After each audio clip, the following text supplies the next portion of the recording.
Magdiwang ka, Bulakenyo! Hello mga kapanalig! Nandito tayo ngayon sa Malolos Cathedral kung saan ipinagdiriwang ang ika-63 guning taong pagkakatatag ng Diocese ng Malolos. Ngayong ika-11 ng Marso 2025, kaalinsabay na pagdiriwang na ito ay ang pagtatalaga sa mga bagong Capellani di Sua Santita o mga kapilyan ng Santo Papa. Ito ay ginawad ng kanyang kabanalan Papa Francisco sa 6 na pari sa Diocese ng Malolos ngayong taon ng jubileyo ng pag-asa. Sila ay sina Reverend Monsignor Dario V. Cabral mula sa Diocesan Shrine and Parish of San Isidro Labrador, Pulilan, Bulacan. Reverend Monsignor Florentino S. Concepcion mula sa Bahay at Yaman ni San Martin de Porres, Bustos, Bulacan. Reverend Monsignor Leocadio P. de Jesus mula sa Santo Niño Parish, Bustos, Bulacan. Reverend Monsignor Javier M. Joaquin mula sa Nuestra Señora de la Asunción, Bulacan, Bulacan. Reverend Monsignor Domingo M. Salonga mula sa Our Lady of Mount Carmel Parish, Barasuin Church, Malolos, Bulacan.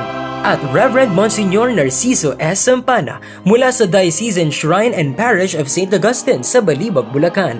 6:17 a.m. ay nakarating na kami sa Malolos Cathedral dahil magse-set up ng batingaw para sa live streaming ng investiture. By 7:54 a.m. ay naatasan akong maging floor director and nag-prepare na ang aming team para sa pre-program with Ate Udi and Kuya Ricky. Dahil ang special guest natin ay walang iba kundi ang one and only Monsignor Andres Valera or Mons Andy. Grabe, nakatutuwa makatabi muli si Mons Andy. 2020 pa kasi noong siya ang naging kura namin dito sa Dambana. Long time no see, Monsi! 8 a.m. ay nagsimula ang pre-program. Marami tayong natutunan kay Mons Andy at ang ilan dito ay Tulong Monsignor ay tinatawag na honorary title. Ang ibig sabihin, ito'y kapalang ipinagkakaloob sa mga pari. Sa simbahan ngayon ay mula sa 16, ito'y naging 3 na lamang. At ito yung tinatawag nating pinakamataas ay Proto-Notary Apostolic o Proto-Notaryo Apostolico. Ang pangalawa ay Honorary Prelate at ang pangatlo Audio po, may problem. ang tinatawag nating Kapilya ng Santo Papa. Okay na. Pagkatapos ng pre-program, natipon na ang mga altar servers sa harap, gayon rin ang mga Monsignor at ang kaparian ng Diocese. Iyan ang aming kura, si Monsignor Narciso Sampana. Nasa likuran niya sina Ma'am Victoria Tenco Burgos at Mami Sonia Estrella. Around 9:28 a.m., isa-isa na silang tinawag ng lubhang kagalang-galang Obispo Dennis Villarojo. At sila'y tumugon ng, "Narito ako." Narito ako. Pagkatapos noon ay isa-isa rin silang binihisan ng baja o ang tila belt na isinusuot sa kanilang baywang. Matapos niyon ay binihisan na sila ng kanilang mga kasakasama. Tingnan nyo, tuwang-tuwa ang Monsignor Nursing. Matapos bihisan ay iniabot na ang mga tila na kaplake na naglalaman ng katibayan na sila ay ganap ng Monsignor, written in Latin.